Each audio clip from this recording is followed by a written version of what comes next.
आंध्र प्रदेश के कुर्नूल जिले में बस और ट्रक के बीच भीषण भिड़ंत। हादसे में 14 लोगों की मौत, कई घायल। गहलोत सरकार ने पंचायत चुनाव से पहले ब्यूरोक्रेसी में किया बड़ा फेरबदल। 18 आरएएस और 1 आईएएस का हुआ तबादला। जयपुर में मेट्रो प्रोजेक्ट विस्तार की नई डीपीआर तैयार, सरकार की हरी झंडी का इंतजार। लगातार छठे दिन बढ़े तेल के दाम, डीजल 34 और पेट्रोल 31 पैसे हुआ महंगा। पूर्वी अमेरिकी राष्ट्रपति डोनाल्ड ट्रंप को उनके दूसरे महाभियोग के मुकदमे में बरी कर दिया है। 6 जनवरी को कैपिटल हिल में हुई हिंसा को लेकर महाभियोग की प्रक्रिया में 4 दिन की बहस के बाद सीनेट में वोटिंग हुई, जिसमें 57 सीनेटरों ने उन्हें हिंसा भड़काने का दोषी करार दिया, जबकि 43 सीनेटर इसके पक्ष में नहीं थे। ऐसे में ट्रंप को दोषी करार देने के लिए सीनेट को 2/3 बहुमत नहीं मिल सका। महाभियोग से बरी होने के बाद ट्रंप ने डेमोक्रेट पार्टी का नाम लिए बिना उस पर निशाना साधा। पूर्व राष्ट्रपति ने कहा कि इस समय ये कहना काफी दुखद है कि अमेरिका की एक पार्टी कानून के शासन को कलंकित करने के लिए फ्री पास बांट रही है। आंध्र प्रदेश के कुर्नूल जिले में आज तड़के एक ट्रक और बस के बीच भीषण भिड़ंत हो गई। इस हादसे में 13 लोगों की मौत हो गई है, वहीं 4 लोग गंभीर रूप से घायल हैं, जिनका अस्पताल में इलाज चल रहा है। हादसा कुर्नूल जिले में वेलदुर्ती मंडल के मदारपुर गांव के पास हुआ।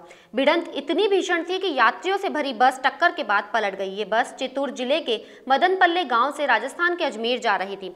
बस गलत दिशा में चली गई और विपरीत दिशा से आ रही ट्रक को टक्कर मार दी। इस बस में 17 लोग सवार थे। बस में सवार ड्राइवर समेत 14 लोगों की मौत हो गई और 4 लोग घायल हो गए। घायलों को कुर्नूल सरकारी अस्पताल में भर्ती कराया गया है। वहीं मुख्यमंत्री वाईएस जगनमोहन रेड्डी ने घटना पर दुख जताया है और राहत बचाव कार्यों को निर्देश दिए हैं। पुलवामा हमले को आज 2 साल पूरे हो गए हैं। साल 2019 के फरवरी महीने की 14 तारीख ने देश को झकझोर कर रख दिया था। इस दिन हुए आतंकी हमले में सीआरपीएफ के 40 जवान शहीद हो गए थे। जम्मू श्रीनगर नेशनल हाईवे पर हमलावर ने विस्फोटक भरी कार से सीआरपीएफ काफिले की बस को टक्कर मार दी थी। धमाका इतना भयंकर था कि बस के परखच्चे उड़ गए थे। इसके बाद घात लगाए आतंकियों ने अंधाधुंध फायरिंग भी की थी। हमले की जिम्मेदारी पाकिस्तानी आतंकी संगठन जैश ए मोहम्मद ने ली थी। रक्षा मंत्री राजनाथ सिंह और कांग्रेस नेता राहुल गांधी ने ट्वीट कर पुलवामा शहीदों को श्रद्धांजलि दी है। रक्षा मामलों पर संसद की स्थायी समिति 15 मई के बाद पूर्वी लद्दाख के क्षेत्र गलवा घाटी और पैंगोंग झील का दौरा करेगी। ये वह क्षेत्र है जहां भारत और चीन की सेनाओं के बीच हिंसक गतिरोध हुआ था। भाजपा के वरिष्ठ नेता और पूर्व केंद्रीय मंत्री जू एल ओराम की अध्यक्षता में 30 सदस्यीय समिति के सदस्य मई के अंतिम हफ्ते में या जून में पूर्वी लद्दाख क्षेत्र का दौरा करना चाहते हैं। राहुल गांधी भी इस समिति के सदस्य हैं, हालांकि इस बैठक में शामिल नहीं हुए। इन क्षेत्रों का दौरा करने का निर्णय पैनल की पिछली बैठक में लिया गया था, जिसमें राहुल गांधी शामिल नहीं हुए थे। मंच से 14 फरवरी को देश भर में कैंडल मार्च निकालने, 16 को सर छोटू राम की जयंती पर समारोह मनाने और 18 फरवरी को दोपहर 12 से 4 बजे तक रेलें रोकने का ऐलान किया गया है। उन्होंने कहा कि आंदोलन जीविका बचाने की लड़ाई है। कृषि कानूनों को रद्द करवाने के लिए वे आखिरी सांस तक संघर्ष करते रहेंगे। नए कृषि कानूनों के विरोध में किसान जहां आंदोलन को विस्तार देने की रणनीति में जुट गए हैं, वहीं संयुक्त किसान मोर्चा ने दिल्ली हिंसा और किसानों पर दर्ज मुकदमों की उच्च स्तरीय न्यायिक जांच की मांग की है। राजस्थान की गहलोत सरकार ने पंचायत चुनाव से पहले ब्यूरोक्रेसी में एक बड़ा फेरबदल किया है। राज्य सरकार ने 18 आरएएस और 1 आईएएस का तबादला कर दिया है। कार्मिक विभाग ने आदेश भी जारी कर दिया है। हाल ही में रिश्वत लेने के मामले में सुर्खियों में रहे दौसा जिले के बांदीकुई और दौसा में एसडीएम की नियुक्ति कर दी है। बांदीकुई एसडीएम रही पिंकी मीणा के स्थान पर नीरज मीणा को लगाया गया है, जबकि दौसा एसडीएम रहे पुष्कर मित्तल के स्थान पर संजय कुमार गोरा दौसा के एसडीएम होंगे। भरतपुर शराब दुकानती का मामले में एपीओ किए गए रूपवास एसडीएम ललित मीणा को सरकार ने पोस्टिंग दे दी है। ललित मीणा को एसडीएम रोहट पाली लगाया गया है। राज्य सरकार ने वल्लभनगर विधानसभा सीट पर उपचुनाव से पहले अफसर बदल लिया है। आईएएस मयंक मनीष का तबादला एसडीएम मावली उदयपुर कर दिया है। राजधानी जयपुर की जनता को मेट्रो के विस्तार का बेसब्री से इंतजार है। अशोक गहलोत सरकार ने मेट्रो फेज 2 के लिए पहले बनाए गए मेट्रो फेज 1 और फेज 1B का लाभ जनता को तभी मिल सकता था जब मेट्रो का फेज 2 पूरा किया जाएगा। इस पर काम शुरू किए जाने को लेकर अब केवल सरकार की हरी झंडी का इंतजार है। राजधानी जयपुर की जनता को गहलोत सरकार ने अपने पिछले कार्यकाल में मेट्रो फेज 1 की सौगात दी, मौजूदा समय में फेज 1B की सौगात दी, लेकिन इन दोनों प्रोजेक्ट्स की अहम कड़ी जयपुर मेट्रो फेज 2 को माना गया है। इससे जयपुर शहर के बाहरी इलाकों से शहर के सभी प्रमुख इलाकों और प्रमुख स्थलों को जोड़ा जाएगा। मेट्रो फेज 2 प्रोजेक्ट की नई डीपीआर में प्रस्तावित किया गया है कि कहां से कहां मेट्रो रेल को दौड़ाना है। रेलवे में यात्री भार लगातार बढ़ता ही जा रहा है।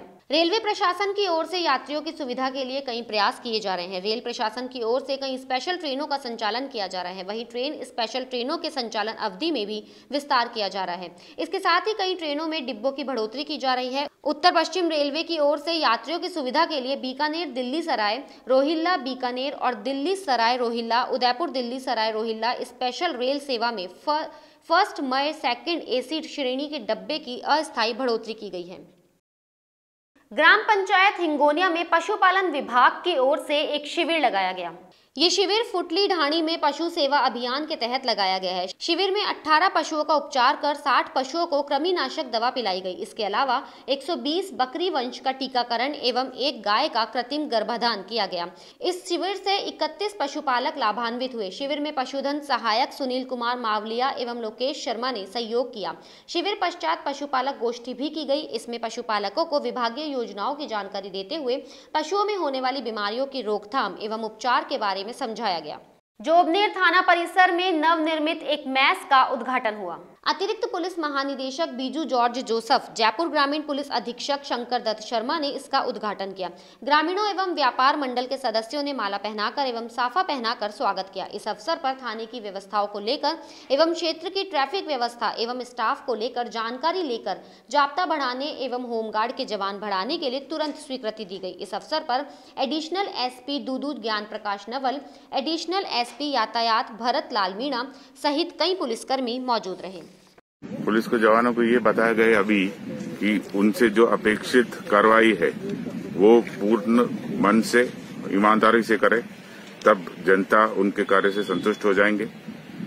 कभी अपराध तो होगा, लेकिन हमारा जो संवेदनशीलता है, रेस्पॉन्स है, वो प्रॉम्प्ट होना चाहिए और हम एक्टिव दिखना चाहिए। इसी प्रकार हम कार्य करते रहेंगे तो जनता का अपेक्षा का पूर्ति कर सकते हैं। तो जैसा कि आप देख रहे हैं कि पेट्रोल और डीजल के दाम महंगाई का एक नया रिकॉर्ड बना रहे हैं। सरकारी तेल कंपनियों ने लगातार छठे दिन पेट्रोल और डीजल के दामों में बढ़ोतरी कर दी। आज पेट्रोल के दाम 31 पैसे और डीजल के दाम 34 पैसे बढ़ाए गए हैं। नए साल में पेट्रोल और डीजल के दामों में ये 18वीं बार बढ़ोतरी की गई है। जयपुर में अब पेट्रोल के दाम 95 रुपए 17 पैसे प्रति लीटर हो गए हैं और डीजल के दाम 87 रुपए 38 पैसे प्रति लीटर हो गए हैं। नए साल में अब तक पेट्रोल के दाम 5 रुपए 43 पैसे और डीजल के दाम में 5 रुपए 74 पैसे प्रति लीटर बढ़ोतरी हुई है। बुलेटिन में फिलहाल इतना ही। अगर आपको हमारा ये वीडियो पसंद आया हो तो हमारे चैनल को सब्सक्राइब करना ना भूलिएगा।